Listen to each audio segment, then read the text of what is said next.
Bismillahirrahmanirrahim. Today we are going to start chapter number 11, medical legal aspects of death investigation.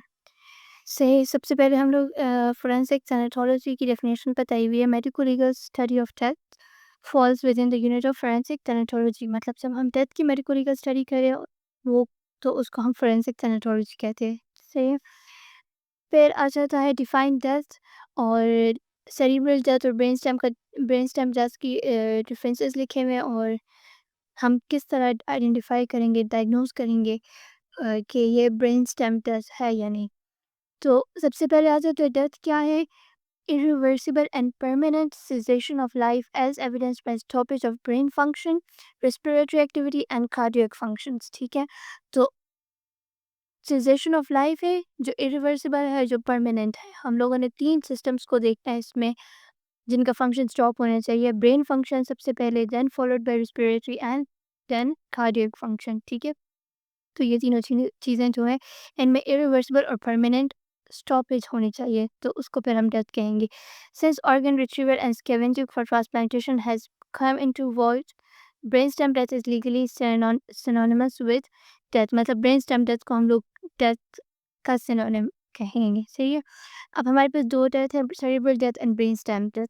जो brainstem होता है वो involve होता है रेस्पिरेटरी सेंटर्स को कंट्रोल कर रहा होता है और कार्डियक सेंटर्स को भी कंट्रोल कर रहा होता है. ठीक है, तो अगर ब्रेनस्टेम की डेथ नहीं है, सिर्फ सेरेब्रल डेथ है तो उसको हम डेथ नहीं कहेंगे. ठीक, क्योंकि उस टाइम पे हमारे पास सिर्फ जो रेस्पिरेटरी एक्टिविटीज़ है और जो कार्डियक एक्टिविटीज़ हो रही होती है वो फंक्शन कर रही होती है. ठीक है, तो इसलिए हम लोगों को डिफरेंशिएट करना है कि ये is it a cerebral death और brainstem death. Due to severe brain damages present, damages patient breathes spontaneously, open and close his eyes, swallows and show facial grimaces. ठीक है, तो मतलब अगर ब्रेन की सिर्फ डैमेज हुई है, ब्रेन की डेथ हुई है लेकिन उसकी ब्रीदिंग तो है और वो आई की ओपनिंग क्लोजर भी है. ठीक है, और वो स्वॉल्विंग भी शो कर रहा है क्योंकि ये सब सेंटर्स ब्रेन स्टेम में होते हैं. ठीक है, तो इसको हम सेरिब्रल डेथ कहते हैं. तो cerebral death is if a person is in persistent vegetative state. तो वेजिटेटिव स्टेट यही है कि वो पर्सन जो है वो कॉन्शियसनेस उसकी नहीं होगी. ठीक है, ब्रेन स्टेम उसका वर्क कर रहा होगा. Person can breathe on their own, he can open eyes and close the eyes, लेकिन अवेयरनेस और पर्पसफुल रिस्पॉन्स उसका नहीं होता सेरिब्रल डेथ में. ठीक है, जबकि ब्रेन स्टेम डेथ में क्या होगा, pupils are fixed in diameter. Brain stem death is पहले लिखा था कि वो सिनोनिमस है विद डेथ. इसमें पे ये सारी एक्टिविटीज़ भी नहीं होंगी. ठीक है, so we have to confirm whether it is a brain stem death और नॉट. फिर हमारे पास प्यूपिल जो है वो फिक्स्ड हो जाएगी डायमीटर में. लाइट रिफ्लेक्स हो गया, कॉर्नियल रिफ्लेक्स हो गया, ऑक्यूलर सेफेलिक रिफ्लेक्स है, हीट एंड कोल्ड रिस्पॉन्स है, वेस्टिबुलो ऑक्यूलर रिफ्लेक्स. ये सारे रिफ्लेक्सेस जो है वो लॉस्ट हो जाएंगे. गैग रिफ्लेक्स जो है वो एब्सेंट होगा. ठीक है, रिस्पिरेटरी मूवमेंट जो है वो एब्सेंट होंगी. तो इसको फिर हम लोग क्या करेंगे, डेथ डिक्लेयर करेंगे. सही हो गया. As per organ transplantation act in India, brain stem death is legal death. इसको लीगल डेथ हम कहते हैं. ये वेस्टिबुलो ऑक्यूलर रिफ्लेक्स क्या है या फिर ऑक्यूलर सेफेलिक रिफ्लेक्स में थोड़ा बहुत शायद डिफरेंस हो, I am not sure, but इसमें ये होता है कि like if the person is looking straight forward और तो उसकी आइज जो है वो भी फॉरवर्ड डायरेक्शन में ही होंगी ना. एंड अगर हम लोग उसका हेड जो है उसको मूव करें either to the left side और टू द राइट साइड और वी से द पर्सन के वो स्ट्रेट ही देख रहा हो तो उसकी आई बॉल मूवमेंट जो होती है ऑपोजिट डायरेक्शन में होंगी towards opposite, will be in the direction opposite to the movement of the head. अगर हम उसके हेड को मूव करेंगे टूवर्ड्स द राइट साइड तो उसका आई जो है वो लेफ्ट साइड की तरफ मूव करेगा. तो ये है ओक्यूलोसेफेलिक रिफ्लेक्स. तो ये in case of brain stem death ये हमारे पास फिर नहीं होगा, एब्सेंट होगा. ठीक है, अब इन दोनों की ना ब्रेन स्टेम डेथ है या नहीं है, सेरिब्रल डेथ है, इसकी फिर हमारे पास मेडिकली और इम्पोर्टेंस है. आगे हम फिर इसको और पढ़ते हैं. डेथ जो है हमारे पास 2 स्टेजेस में होती है. अब डेथ यहाँ पे कौन सी डेथ है, ब्रेन स्टेम डेथ को ही हम फिर बात करेंगे. ठीक है, both are synonyms. Somatic death है जिसको सिस्टमिक या फिर क्लिनिकल डेथ भी बोलते हैं. Then cellular and molecular death. ठीक है, जब हम डेथ नॉर्मली कॉमनली जो हम यूज़ करते हैं डेथ वो हम सोमैटिक डेथ के लिए लेते हैं. ठीक है, इसमें हमारे पास पे कंप्लीट और इरिवर्सिबल सीजेशन हो जाती है vital functions of the brain. फिर उसके बाद हार्ट का फंक्शन भी जो है वो ख़त्म हो जाता है और लंग्स का भी ख़त्म हो जाता है. ठीक है, और formerly the cessation of heartbeat and respiration were used as a criteria of death, but now the अच्छा कह रहे कि मतलब पहले इस तरह होता था कि अगर हार्ट काम करना छोड़ छोड़ देते थे या रिस्पिरेटरी सेंटर्स काम करने छोड़ देते थे, लंग्स रिस्पिरेशन सही से नहीं हो रही, तो उसको फिर हम लोग डेथ डिक्लेयर कर लेते थे। लेकिन अभी हमारे पास कार्डियक ट्रांसप्लांटेशन होती है, तो even if heart stops beating, तो हम कार्डियक ट्रांसप्लांट के थ्रू जो है वो उसको दोबारा से वो करवा सकते हैं ना।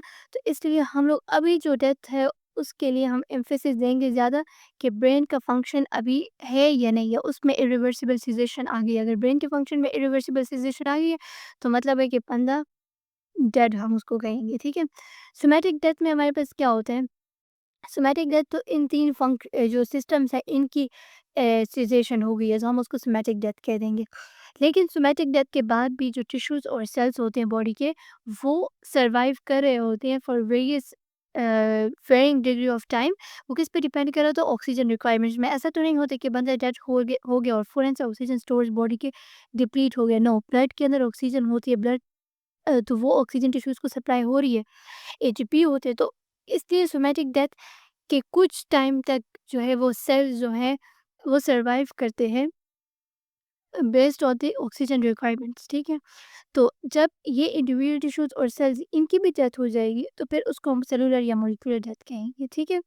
इट अकर्स पीस में, फॉर एग्जांपल मिसमेल का मतलब है कि ये नहीं है कि एक साथ में हो जाए, बल्कि ये स्टेप्स में होती है। मतलब कुछ टिश्यूज़ की डेथ जल्दी हो जाती है, कुछ की देर से होती है। जैसे नर्वस टिश्यू की ऑक्सीजन सप्लाई अगर 5 मिनट तक भी रोक लिए जाए ना, तो फिर ये डेथ डेड हो जाते हैं। नर्वस टिश्यू डाइज रैपिडली से विद इन 5 मिनट्स, ठीक है। और जो बाकी मसल्स होती है बॉडी की, स्केलेटल मसल्स वगैरह, survive up to 3 to 4 hours, ठीक है। फिर molecular death is accompanied by cooling of body. Molecular death के बाद जो हमारे पास जो अर्ली स्टेजेस से अर्ली साइंस आते हैं डेथ के, वो हमारे पास मॉलिक्यूलर डेथ की वजह से आते हैं, ठीक है। और जो इमीडिएट साइन ऑफ डेथ होते हैं वो हमारे पास इंडिकेट कर रहे होते हैं सोमैटिक डेथ को। तो मॉलिक्यूलर डेथ में हमारे पास कूलिंग ऑफ द बॉडी हो गया, changes in the I, skin, muscles वगैरह में changes I. It is generally complete with in 3 to 4 hours of somatic death, ठीक है। फिर डायग्नोसिस ऑफ द सोमैटिक और clinical death is not always easy in following conditions. अच्छा, कुछ condition है जिसमें हमें सोमैटिक डेथ वगैरह का इतना अच्छे से पता नहीं चलता, उसकी डायग्नोसिस आसान नहीं होती। जब डेथ के बाद भी बॉडी जो है वार्म हो, सस्पेंडेड एनिमेशन का केस हो, कोमा हो, फॉलोइंग द एक्सेसिव, अगर एक्सेसिव डोजेज़ ऑफ सेडेटिव्स दिए हैं, तो फिर उसकी वजह से कोमा हो गया, फिर डेथ हो गई है। तो क्यों? क्योंकि उसमें सेरेब्रल फंक्शन या ब्रेन स्टेम फंक्शन जो होते हैं, या रिफ्लेक्सेस जो होते हैं, या vital functions of the brain होते हैं, वो बहुत लो पिच में होते हैं। तो हम उसको it is difficult to diagnose, ठीक है। हाइपोथर्मिया का केस हो, particularly in elderly, electrocution and lightning accidents हो, ड्राउनिंग हो, particularly in the cold water, ठीक है। तो फिर इसमें इन चीज़ों में हम लोग कूलिंग ऑफ द बॉडी जो है उसको अप्रिशिएट नहीं कर पाएंगे। The distinction between the somatic and molecular death is important in two for two reasons। अब क्यों important है? डिस्पोजल ऑफ बॉडी के लिए और ट्रांसप्लांटेशन। पीछे मैंने आपको बोल दिया कि ये जो डेथ होती है सोमैटिक और मॉलिक्यूलर डेथ, इसके दरमियान हम लोगों ने क्यों डिस्टिंक्शन इसके इम्पोर्टेंट है, डिस्पोजल के लिए और ट्रांसप्लांटेशन। मतलब मॉलिक्यूलर डेथ से पहले पहले हम लोग को बॉडी को ट्रांसप्लांटेशन के लिए अगर कोई ऑर्गन्स लेने, तो वी हैव टू इंश्योर कि वो मॉलिक्यूलर डेथ से पहले पहले, मतलब वो टिश्यू वाइबल तो हो ना, वो टिश्यू अलाइव हो, ठीक है। तो उसके बाद हम लोगों ने लेना है। डिस्पोजल ऑफ बॉडीज, अच्छा, डिस्पोजल ऑफ बॉडी में ये होता है कि समटाइम्स आप लोगों ने भी कभी सुना होगा कि किसी बॉडी की बंदे की डेथ हो जाती है, लेकिन उसके बाद भी पीपल से कि उसकी जो मूवमेंट्स है हैंड्स और फीट की, वो अप्रिशिएट उन लोगों ने कर ली। सो पीपल मे डाउट कि whether the person was really dead और नॉट। तो वो इस तरह हो सकता है क्योंकि उसकी सोमैटिक डेथ हुई है, लेकिन उसकी ट्रांस अभी मॉलिक्यूलर डेथ नहीं हुई हुई, उसकी वजह से उसके मूवमेंट्स ऑफ हैंड्स और फीट हो रही थी। तो अम, वो इस चीज़ को शो करिए कि मॉलिक्यूलर डेथ सेंस नहीं हुई हुई, ठीक है।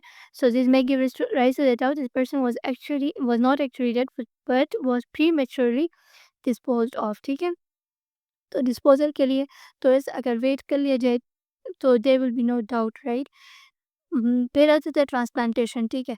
अब ट्रांसप्लांटेशन में क्या इंपॉर्टेंस है कि वायबिलिटी जो है हम लोग को ट्रांसप्लांटेड ऑर्गन्स की वो इंश्योर करनी होती है, ठीक है। तो अब हर ऑर्गन का पीछे यहाँ लिखा था ना कि ये जो मॉलिक्यूलर डेथ होती है वो क्या होती है, पीस मील होती है, पीस मील।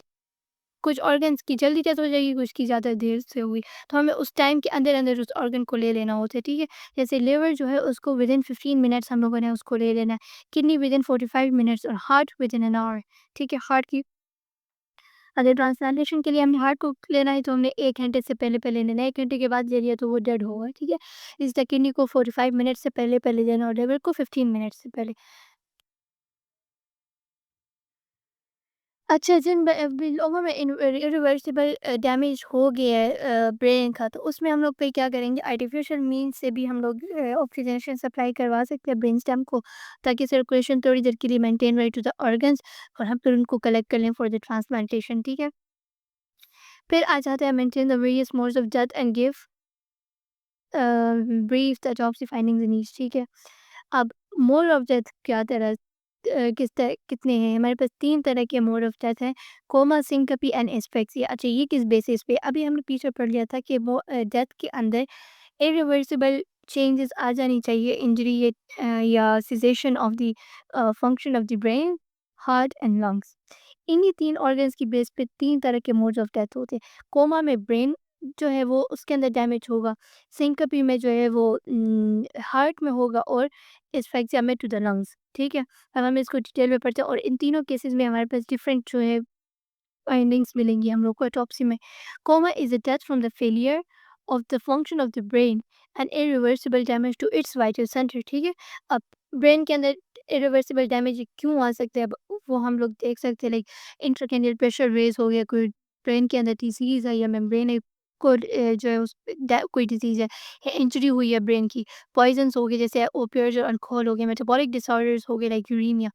अब ब्रेन की जब डेथ हुई होती है, ब्रेन की वजह से ब्रेन के फेलियर के फंक्शन में फेलियर की वजह से जब डेथ होती है, तो उसकी ऑटोप्सी में हम लोग को उसका कॉज़ भी बड़ी अच्छी तरह से हम लोग को फाइंड मिल जाता है। लेकिन 2 केसेस में हम लोग को नहीं मिलता। मतलब थोड़ा हम लोग स्पेसिफिक कॉज़ जो है ऑफ डेथ जो है 2 केसेस में हम फाइंड नहीं कर सकते। एक है metabolic disorder and the second one is poisoning, ठीक है?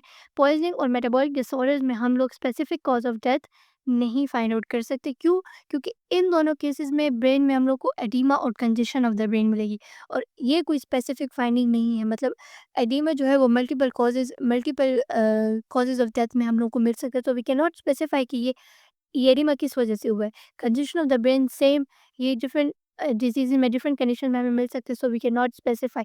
अदरवाइज़ इन दोनों केसेस के अलावा जो है हम लोग को specific cause of the brain जो है specific cause of the death जो है वो हम लोग फाइंड कर सकते हैं कोमा के केस में। एक्सेप्ट 2 कंडीशंस, पॉइज़निंग और मेटाबॉलिक डिसऑर्डर्स। फिर आ जाता है सिंकपी। सिंकपी में हमारे पास मैंने पहले बता दी कि डेथ जो है हार्ट की वजह से होगी। सो failure of the function of heart resulting in hypoperfusion and hypoxia of the brain. ठीक है, जब हार्ट फंक्शन नहीं होगा तो फाइनली तो हम लोगों ने ब्रेन के फंक्शन को देखना है ना। तो पहले हार्ट का फंक्शन, हार्ट फेलियर होगा, हार्ट के फेलियर के रिजल्ट में हमारे पास क्या होगा, हार्ट पंप नहीं कर रहा ब्लड, तो ब्रेन की हाइपोपरफ्यूजन होगी और फिर हाइपॉक्सिया होगा, अल्टीमेटली द ब्रेन डेथ हो जाएगी। जब ब्रेन डेथ हो जाएगी तो फिर हमारे पास बंदे की डेथ है, ठीक है? अब उम, जो हार्ट है वो फ़ंक्शन क्यों नहीं कर रहा? हार्ट के अंदर अपना कोई डिज़ीज़ है, हैमरेज हो गया है, कोई पैथोलॉजिकल स्टेट है हार्ट की, ब्लड के अंदर कोई पैथोलॉजी, ठीक है? एग्ज़ॉस्टिंग डिज़ीज़ है, poisoning due to the digitalis potassium और ओरिएंडर वगैरह, ठीक है? इसकी ऑटोप्सी में हम लोग को क्या मिलेगा? हार्ट जो है वो कंट्रैक्टेड होगा, ठीक है? अगर हैमरेज का केस है तो जब हम ऑटोप्सी करेंगे तो हमें ब्लड जो है वो बहुत कम मिलेगा। विस्टा जो है वो हमें पेल मिलेंगे और कैपिलरी जो है कंजेस्टेड मिलेंगी।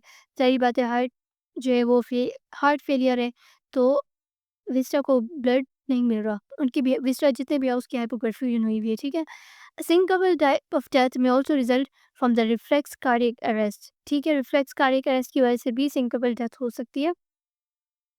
ठीक है, अब रिफ्लेक्स कार्डियक अरेस्ट किस वजह से हो सकता है? वेगल स्टिमुलेशन की वजह से होता है, ठीक है? जिसमें वेसोवेगल शॉक हो गया, वेगल इन्हिबिशन हो गया, न्यूरोजेनिक शॉक हो गया। ये यूजुअली हम ऑटोप्सी में इनको फाइंड ही नहीं कर पाते इन चीज़ों ये, मतलब इसमें हमें कोई स्पेसिफिक फाइंडिंग नहीं मिलती, ठीक है?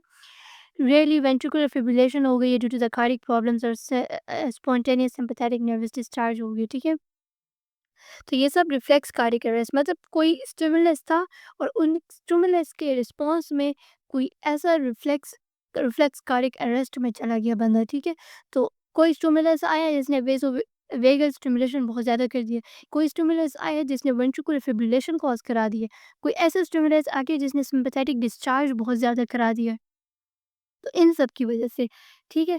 तो वेगल इन्हिबिशन जो है इसमें बहुत इम्पोर्टेंट होता है। इस case of accidental hanging, throttling, blow to the epigastrium हो गया, अबॉर्शन के केस में, ठीक है? इमोशनल टेंशन हो गई, sudden immersion of the body in the cold water. कभी किसी बच्चों में अक्सर इस तरह हो जाता है कि बच्चे जो पानी में उसको जो है सडनली इमर्ज कर दिया तो उसकी डेथ हो जाएगी, ठीक है? उसमें वेगल इन्हिबिशन हो जाती है। अचानक से insertion of the instrument into the uterus, bladder, rectum और any body cavity, light anaesthesia की वजह से हो सकती है। सो ये जो है अनएक्सपेक्टेड से जो है इन सब कॉजेज़ में वेगल इन्हिबिशन हो जाती है। केसेज़ में इन्हिबिशन हो जाती है, वेगल इन्हिबिशन और डेथ हो जाती है, ठीक है? और इसमें कोई भी कैरेक्टरिस्टिक पोस्टमार्टम अपीयरेंस हमें नहीं मिलती। तो हम कॉज़ ऑफ डेथ जो है वो is inferred from the history and negative findings, ठीक है? इसमें कोई नेचुरल डिज़ीज़ नहीं होगा, कोई इंजरी नहीं होगी, कोई पॉइज़निंग नहीं होगी, ठीक है? तो हमारे पास कैरेक्टरिस्टिक पोस्टमार्टम फाइंडिंग्स इनमें हमें नहीं मिलेंगी वेगन इन्हिबिशन के केस में या सिंकपल डेथ में, अगर वो रिफ्लेक्स कार्डियक अरेस्ट की वजह से हुई है। सही है, तो हमें ये एक ऑब्सक्योर या नेगेटिव ऑटोप्सी मिलेगी हमें, ठीक है? इन कंपैरिज़न या इन कंट्रास्ट कोमा में हम लोग को फाइंडिंग्स मिल जाती हैं। पोस्टमार्टम फाइंडिंग्स मिल जाएँगी तो हम लोग को स्पेसिफिक कॉज़ ऑफ डेथ भी हम उसमें आइडेंटिफ़ाई कर सकते हैं, एक्सेप्ट 2 केसेज़ हमने वहाँ पढ़े हैं। लेकिन अगर कार्डियक रिफ्लेक्स कार्डियक अरेस्ट की वजह से किसी की डेथ हुई है तो हम लोगों को कोई सिग्निफिकेंट पोस्टमार्टम जो फाइंडिंग्स है वो हमें नहीं मिलेंगी, ठीक है? फिर आता है एस्फेक्सिया। एस्फेक्सिया मैंने क्या बोला कि रिस्पिरेटरी फंक्शन में यहाँ पर फेलियर होगा, ठीक है? Failure from the respiratory function. जब रिस्पिरेटरी फंक्शन होगा तो वो किसी पैथोलॉजिकल कंडीशन की वजह से हो सकता है, निमोनिया की वजह से हो सकता है, पैरालिसिस ऑफ रिस्पिरेटरी सेंटर हो गया ओपियोइड पॉइज़निंग में, या फिर ओक्लूजन हो गई एयर पैसेज में, या ब्रीथिंग ऑफ इर्रेस्पिरेबल गैसेज़ होगी, ट्रॉमेटिक एस्फेक्सिया हो गया, ठीक है? इस सब कंडीशन में रिस्पिरेटरी फंक्शन जो है वो पहले सीज़ हो गया, फिर हार्ट जो है वो उसका फंक्शन जो है वो सीज़ होगा, फिर brain at the same time या फिर उसके बाद, ठीक है? तो अडॉप्सी अपीयरेंस आर इंडीड कैरेक्टरिस्टिक। इसमें भी हमें कैरेक्टरिस्टिक एप्रोप्सी फाइंडिंग्स मिल जाती है। साइनोसिस हुई होती है, प्रोनाउंस्ड लिविडिटी होती है, पेटिकल हेमरेजेस होते हैं, विस्टरल कंजेशन होती है, कार्डियक डायलेशन कुछ केसेस में होगी। इसके अलावा ये हमें हर एस्फिक्सियल केसेस में तकरीबन ये हमें कॉमन फाइंडिंग्स मिलेंगी। कौन-कौन सी? Cyanosis, lividity, petechial haemorrhages, pronounced lividity, petechial haemorrhages, visceral congestion, ये हमें सब में मिलेगी। या फिर कार्डियक डायलेशन। फिर स्पेशल चेंजेस मिलेंगी किस पे, वो किस पे डिपेंड करेगा कि टाइप ऑफ डेथ किस तरह की है, ठीक है? ट्रॉमेटिक एस्फेक्सिया है या निमोनिया हुआ था या क्या हुआ था जिसकी वजह से एस्फेक्सिया है, एस्फेक्सियल डेथ हुई है, ठीक है? Like local injuries to the neck in hanging, hanging की वजह से अगर है तो हमें हमें नेक में इंजरीज मिल जाएंगी, लाइक गिल्चर मार्क हमें मिल सकता है, ठीक है? Strangulation and throttling and colour of the blood in, blood का कलर जो है वो चेंज होता है इन कार्बन मोनोऑक्साइड पॉइजनिंग, ठीक है? फिर आ जाता है certifying the mode of death. अच्छा, अगर डेथ हम लोगों ने mode of death autopsy report में लिखे कोमा, सिनकोप और एस्फेक्सिया। इसके बाद इसके साथ-साथ हमें प्रेसिपिटेटिंग कॉज़ भी लिखना है, ठीक है? सिर्फ ये नहीं लिखना है कि कोमा की वजह से डेथ हो गई, नो। कोमा किस वजह से कोमा हुआ था? सिनकोप किस वजह से सिनकोप हुई थी? एस्फेक्सिया हुआ था तो किस वजह से हुआ था, ठीक है? लाइक एग्ज़ाम्पल शायद 3 हो कि कोमा ड्यू टू मेनिंजाइटिस, हाँ, सिनकोप ड्यू टू हेमरेज हुआ है, asphyxia due to the hanging. अगर हम लोगों ने कॉज़ नहीं लिखा तो डायग्नोसिस जो है वो स्पेसिफिक नहीं है, ठीक है? तो हम लोग को कॉज़ भी साथ में बताना है। फिर आ जाता है सडन डेथ क्या है? उसकी मेडिको लीगल सिग्निफिकेंस क्या है? अब सडन डेथ हमें क्या कहते हैं कि वो डेथ जो which are not preceded or only preceded for a short period about a day or 2 of morbid symptoms। जो morbid symptoms आए हैं, डिजीज़ के symptoms आए हैं और उसके फ़ौरन बाद डेथ हो गई है। कितने फ़ौरन बाद? या तकरीबन 1 या 2 दिनों के अंदर-अंदर डेथ हो गई है, तो उसको हम सडन डेथ कहेंगे, ठीक है? तो इसकी मेडिकल लीगल इम्पोर्टेंस क्या है? There rise a suspicion of foul play, ठीक है? अब कहते हैं कि पर्सन जो है वो ऐसा भी हो सकता है कि पर्सन जो होता है वो अपेरेंटली वो बड़ी उसकी सही हेल्थ है, लेकिन वो कोई सीरियस इलनेस हो गई है या कुछ इस तरह डिजीज़ेज़ होते हैं, कुछ इलनेसेस होती है कभी-कभार जो एसिम्प्टोमेटिक होते हैं तो पता ही नहीं होता, ठीक है? तो फिर हम लोग को ये सब भी चीज़ें देखनी होंगी कि whether there was any underlying disease या नहीं, या था या नहीं था, ठीक है? अब अगर पर्सन नॉर्मल हेल्थ का उसकी डेथ हो गई है within 24 hours of onset of the symptoms and the signs of terminal illness, it is called a sudden natural death. ठीक है? अगर हम लोग को कोई टर्मिनल इलनेस के साइन और सिम्पटम्स मिल गए हैं तो फिर वो उसको हम सडन नेचुरल डेथ कहेंगे। और सडन अननेचुरल डेथ कौन-सी होगी? जो एक्सीडेंटल, सुसाइडल और होमिसाइडल कॉज़ होगा उसका, ठीक है? तो सडन डेथ में सडन नेचुरल डेथ आ जाती है, सडन अननेचुरल डेथ आ जाती है। सडन नेचुरल डेथ में कोई टर्मिनल इलनेस होगी और उसका ऑनसेट ऑफ सिम्पटम्स के फ़ौरन बाद विदिन 24 आवर्स डेथ हो गई। और अननेचुरल डेथ कौन-सी होगी? जो एक्सीडेंटल है, सुसाइडल है, होमिसाइडल है, ठीक है? फिर आता है कि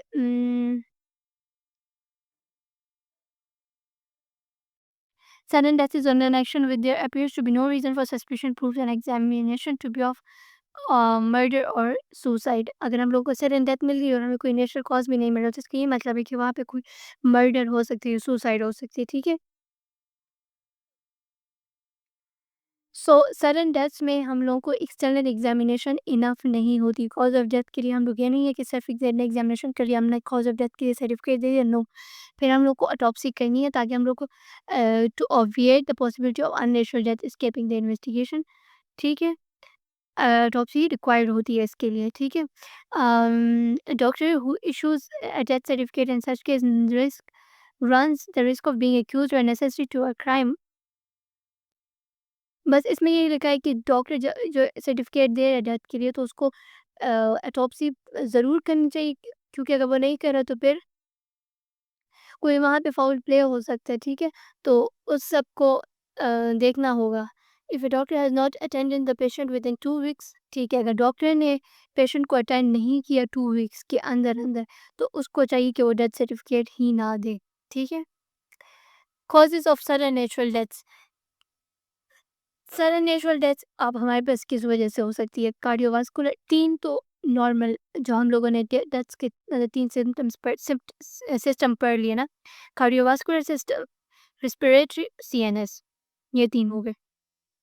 उसके बाद आ जाओ abdominal, endocrinal, iatrogenic, miscellaneous, special causes in children and indeterminate. Cardiovascular में क्या होगा? कोरोनरी आर्टरी का कोई डिजीज़ है, कुछ थ्रोम्बोसिस हो गया, सिफिलिटिक इन्फेक्शन हो गया, ठीक है? कंजेनिटल हार्ट डिजीज़ेज़ हो गए, वाल्वुलर हार्ट डिजीज़ेज़ हैं, हाइपरटेंसिव हार्ट डिजीज़ है, इन्फेक्शंस है, कार्डियक टैम्पोनार्ड है, ठीक है? रप्चर ऑफ एयोर्टिक एन्यूरिज्म हो गया, ये सब कार्डियोवास्कुलर में आ गए। फिर रिस्पिरेटरी में पल्मोनरी थ्रोम्बोएम्बोलिज्म हो गई, मैसिव हेमोप्टाइसिस हो गई, ठीक है? और सीवियर इन्फेक्शन हो गया, ब्रोंकियल अस्थमा या एयरवे ऑब्स्ट्रक्शन वगैरह हो गई। तो ये रिस्पिरेटरी में आ जाएँगे। और फिर सीएनएस में इंट्रासेरेब्रल हेमरेज हो गया या सबएराक्नाइड हेमरेज हो गया, cerebral thrombosis, cerebral embolism, infection of meninges, tumour, epilepsy हो गया, फंक्शन इनहिबिशन ऑफ वेगस। ये अब सारे याद नहीं करने, बस आपको एक रफ आइडिया होना चाहिए कि नेचुरल डेथ अगर कार्डियोवास्कुलर कॉज की वजह से हुआ तो क्या पॉसिबल कॉज ऑफ डेथ हो सकते हैं, अगर रेस्पिरेटरी में हो गया तो क्या हो सकता है, सीएनएस में हो गया तो क्या हो सकता है, इस तरह एब्डोमिनल में मैसिव हेमरेज हो गया due to the into the alimentary tract from the bleeding due to the gastric और duodenal ulcer हो गया, ulcerative colitis के केस में hemorrhage हो गया, ruptured abdominal aneurysm है या hemorrhage है in case in relation to the female generative organs, abortion के केस में ruptured ectopic gestation हो गई, ruptured disease viscous perforated peptic ulcer, ulcerative colitis infarction है due to the thrombosis, mesenteric thrombosis और embolism, fulminant hepatic failure है, acute hemorrhagic pancreatitis है, endocrinal में क्या हो सकता है, मेंसेडेमिक क्राइसिस हो सकती है, डायबिटिक कोमा जो है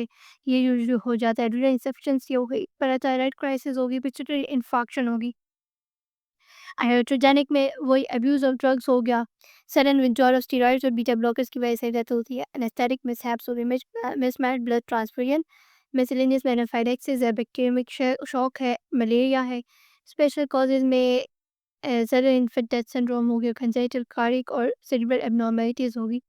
इनडिटर्मिनेट जो है वो मतलब हमें नहीं पता हिस्टोलॉजिकल और टॉक्सिकोलॉजिकल एग्जामिनेशन में हमें कोई फाइंडिंग्स नहीं मिली. So these are like you should have the rough idea कि हमारे पास sudden causes of sudden natural death में कौन कौन सी सिस्टम्स की वजह से हो सकती है और क्या कॉमन कॉमन 2-3 कम से कम पता होना चाहिए. ठीक है. फिर अब signs of death. Now coming towards the important topic. Signs of death जो है उसको हम डिवाइड करते हैं into immediate sign of death, early and late sign of death. ठीक है. इमीडिएट साइन ऑफ डेथ जो है वो सोमैटिक जो डेथ है उसकी वजह से हमारे पास जो साइंस ऑफ डेथ होते हैं वो आते हैं. फिर जो अर्ली साइंस ऑफ डेथ होते हैं वो फॉलो करते हैं 12 to 24 आवर्स आफ्टर डेथ, और ये मोलिक्यूलर या सेल डेथ को डिनोट कर रहे होते हैं. लेट साइन जो है वो हमारे पास डिकम्पोजिशन पे शुरू हो जाती है आफ्टर 24 आवर्स. ठीक है. So coming towards immediate sign of death. Immediate signs of death में फिर से 3 सिस्टम्स को देखना है. ठीक है. ब्रेन को, हार्ट को, लंग्स को, रिस्पिरेटरी सिस्टम को. ब्रेन में क्या है? इंसेंसिबिलिटी है और loss of EEG rhythms, cessation of circulation हो गई या लॉस ऑफ ईसीजी और सीजेशन ऑफ रिस्पिरेशन. इंसेंसिबिलिटी क्या है? कि सेंसेशन नहीं है, टच, पेन, टेम्परेचर, कोई परसेप्शन नहीं है सेंसेशन की, कोई वॉलंटरी पावर नहीं है मूव की, कोई रिफ्लेक्सेस नहीं मिल रहे हैं हम लोगों को. तो ये हमारे पास इंसेंसिबिलिटी आ गई. ठीक है. अब कहते हैं कि इन साइंस की बेसिस पे सिर्फ हम लोगों ने डेथ को नहीं बता देना. ठीक है. These are not conclusive of death, क्योंकि ये हमारे पास फेंटिंग अटैक्स में भी बंदा सेंसेशन नहीं हो रही होती बंदे की, वेगा इनहिबिशन हो गई, एपिलेप्सी हो गई, ड्राउनिंग में. ठीक है. तो इन सब केसेस में हमारे पास फॉर टाइम पीरियड या short period of time, brief period of time, ये सब सेंसेशन वगैरह इनसेंसिबिलिटी हम लोग देख सकते हैं. तो फिर इसके उसको हम लोगों ने जो है कंफर्म करने के लिए ईईजी रिदम्स लेने, और ईईजी रिदम्स भी फॉर 5 मिनट्स. ठीक है. Loss of EEG rhythms for continuous 5 minutes अगर हमारे पास आ गए तो इसका मतलब है कि ब्रेन ने काम करना छोड़ दिया. फिर हम लोगों ने सीजेशन ऑफ सर्कुलेशन देखनी है, तो स्टेथोस्कोप से हम लोग जो है वो हार्ट की बीट वगैरह जो है सुन लेंगे. इधर एनाटॉमिकल पोजीशन भी लिखी हुई है, 5th intercostal space, left 5th intercostal space में जो है अस्कल्टेशन वगैरह कर लेंगे. ठीक है. अब अस्कल्टेशन पे हम लोग को 5 मिनट के लिए नहीं सुनाई दी हार्ट साउंड्स, तो हम लोग देखेंगे, कहेंगे. फिर हम लोग जो है कंफर्मेशन के लिए ईसीजी करेंगे. ठीक है.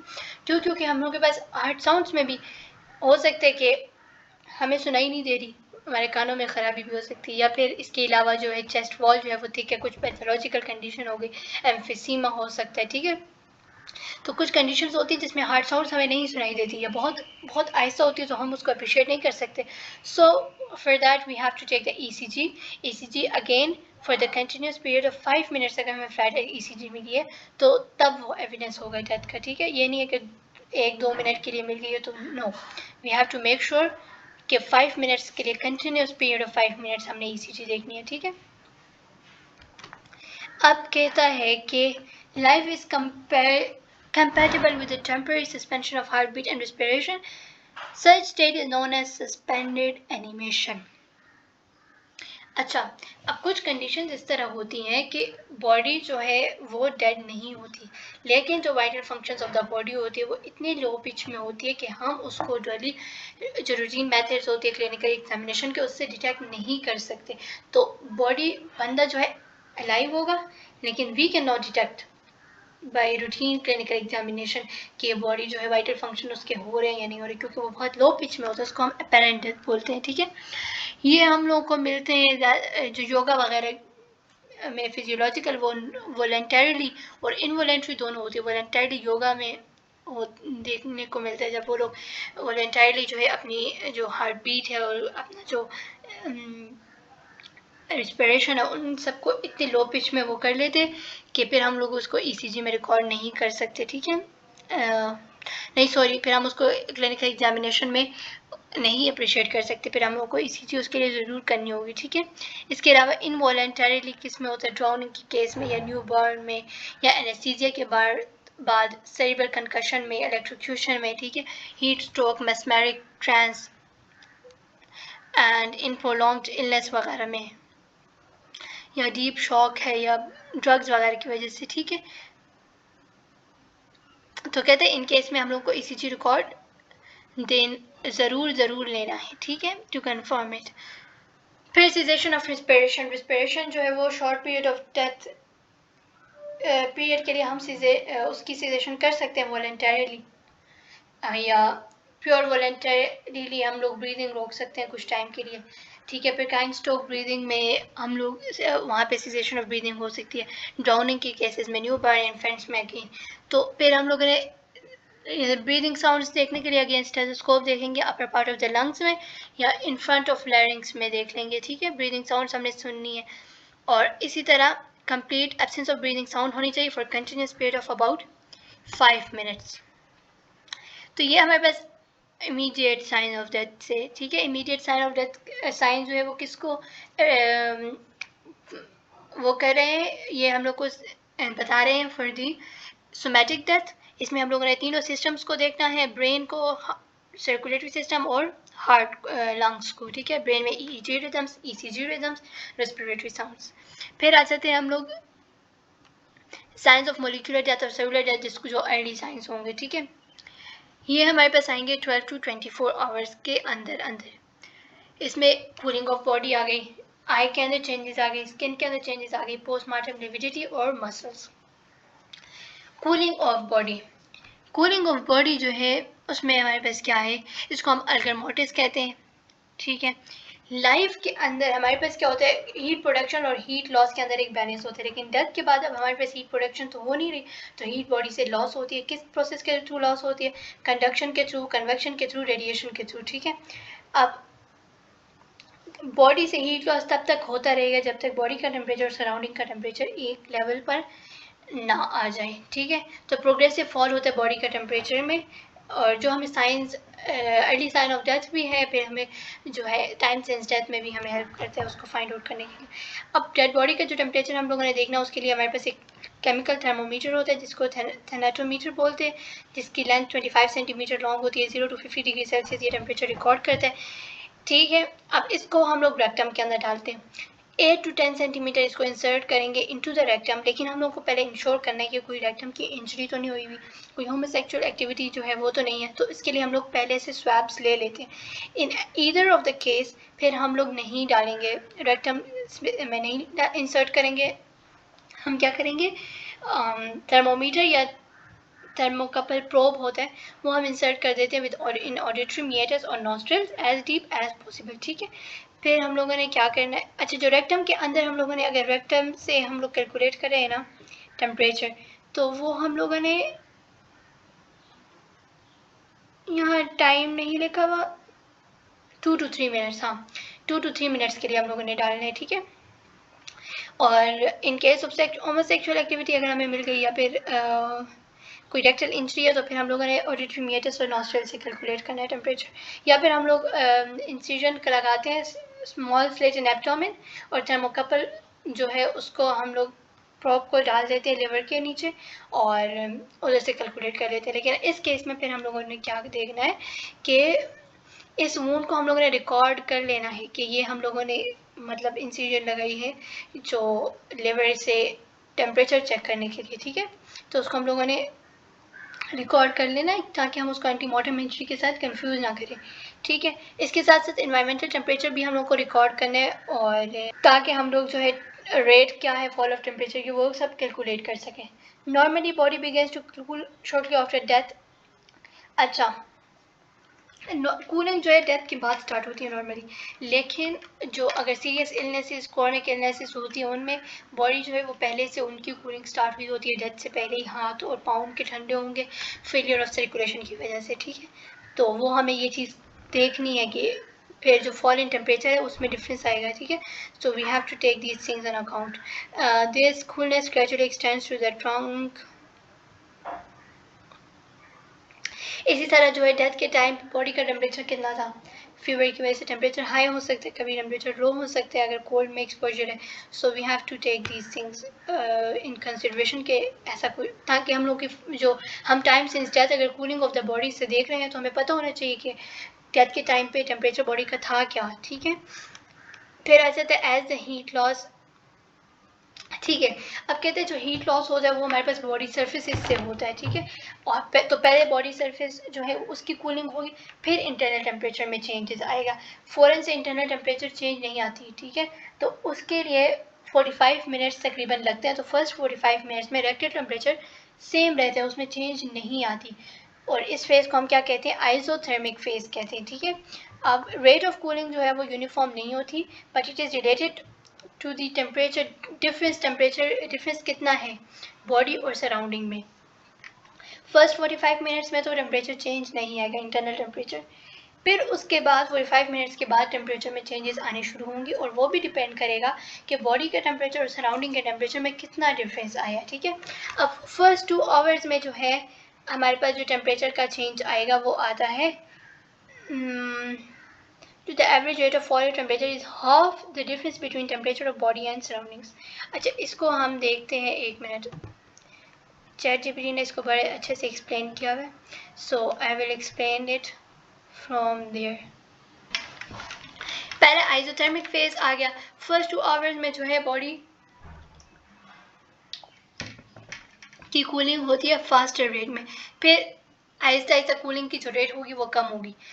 क्यों? क्योंकि पहले टेम्परेचर डिफरेंस बॉडी के दरमियान और एनवायरनमेंट के दरमियान ज़्यादा हो गए, तो कूलिंग भी ज़्यादा होगी, जल्दी होगी, और जैसे जैसे बॉडी की कूलिंग स्टार्ट होती जाती है तो रेट जो है वो कम होती जाएगी। ठीक है, अब फर्स्ट 2 आवर्स में कहता है कि half the difference between bodies temperature and surrounding temperature rate इसके इक्वल होगी। मतलब पहले हम लोगों ने बॉडी का टेम्परेचर और सराउंडिंग टेम्परेचर का डिफरेंस फाइंड आउट करना है, फिर उसका हाफ लेना है, तो हमें रेट मिलेगी कि किस रेट से फर्स्ट 2 आवर्स में टेम्परेचर का चेंज आएगा। अब इधर यहाँ पे कैलकुलेट किया हुआ है कि बॉडी का टेम्परेचर लेट से डेथ पे 37 डिग्रीज था, that is the normal body temperature, and room temperature 17 degrees था। तो इनका डिफरेंस कितना आ गया, 20 डिग्रीज। फर्स्ट 2 आवर्स में क्या लिखा था कि हाफ ऑफ द डिफरेंस, तो हाफ ऑफ द डिफरेंस कितना आ गया, half of 20 degrees is 10 degree Celsius. तो फर्स्ट 2 आवर्स में जो टेम्परेचर का चेंज आएगा वो 10 डिग्री सेल्सियस आएगा। ठीक है, तो ओरिजिनल बॉडी टेम्परेचर वो 37 है, 37 से कितना चेंज आ गया, 10 डिग्रीज। तो 37 में से 10 माइनस करो तो 27। तो पहले दो गेट हुए हमें जो बॉडी का टेम्परेचर मिलेगा वो 27 डिग्रीज मिलेगा। ठीक है, फिर नेक्स्ट 2 आवर्स में क्या होता है, cooling slows down to the half of the earlier rate. जो ये रेट आ गई 10 डिग्रीज, अब इस रेट के भी हाफ रेट पे नेक्स्ट 2 आवर्स में कूलिंग होगी। लेट्स सी कैसे होगा। 1/2 of the 10 degree Celsius is 5 degree Celsius. तो नेक्स्ट 2 आवर्स में 5 डिग्री सेल्सियस की रेट से टेम्परेचर जो है वो उसमें ड्रॉप आएगा। तो फर्स्ट 2 आवर्स के एंड पे टेम्परेचर कितना हो गया था, 27 डिग्रीज। तो अब 27 आ गया, 27 से अब नेक्स्ट 2 आवर्स में जो रेट है वो 5 डिग्रीज है, 5 डिग्री ड्रॉप आ रहा है। तो 27 में से 5 निकालेंगे तो 22 degree Celsius. So in next 2 hours जो टेम्परेचर में ड्रॉप आएगा वो कितना तक आ जाएगा, 22 डिग्री सेल्सियस। अब थर्ड में क्या लिखा है, उसके 2 घंटों बाद जो टेम्परेचर में चेंज आएगा ओरिजिनल रेट का क्वार्टर आ जाएगा। तो ओरिजिनल रेट हमारे पास क्या आई थी, 10 डिग्री सेल्सियस, इसका क्वार्टर अब हम देखेंगे।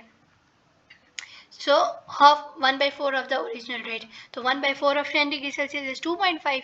तो 20 नेक्स्ट इससे पिछले 2 घंटों में 22 आ गया था ना, तो 22 में से 2.5 अगर हम माइनस करेंगे तो 19.5। तो नेक्स्ट 2 आवर्स में 19.5 डिग्री सेल्सियस टेम्परेचर में चेंज आ गया था। You can take the screenshot from here, और अगर आपको समझ नहीं है तो दोबारा से ये खुद कैलकुलेट कर लेंगे तो आपको समझ आ जाएगी। ठीक है, सो कमिंग बैक, यहाँ पे यही सब लिखा हुआ है। The rate of cooling is not uniform, is related to difference in temperature between the body and the surroundings. ठीक है, जब शुरू में बॉडी और सराउंडिंग के दरमियान टेम्परेचर डिफरेंस ज़्यादा था तो रेट भी ज़्यादा था, 10 डिग्री हमने पहले कैलकुलेट कर लिया। फिर उसके बाद जो है डिफरेंस कम होता गया, तो देखे शुरू में डिफरेंस था, बॉडी का टेम्परेचर था 37 ना, और सराउंडिंग का टेम्परेचर था 17। तो किस रेट से चेंज आ रही थी, 10 डिग्री से रेट चेंज आ रही थी।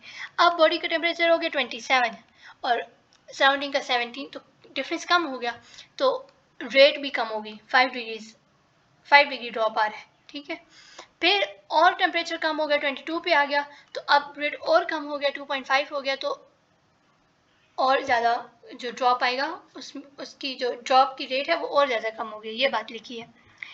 सही हो गया। फिर आता है, तो फर्स्ट 2 आवर्स में average rate of fall of temperature is रफली half the difference between temperature of the body and surrounding.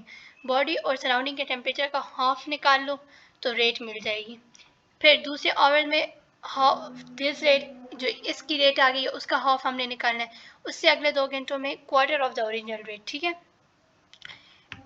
फिर आ जाता है it falls much slowly if the body is in equilibrium with the temperature of its surrounding.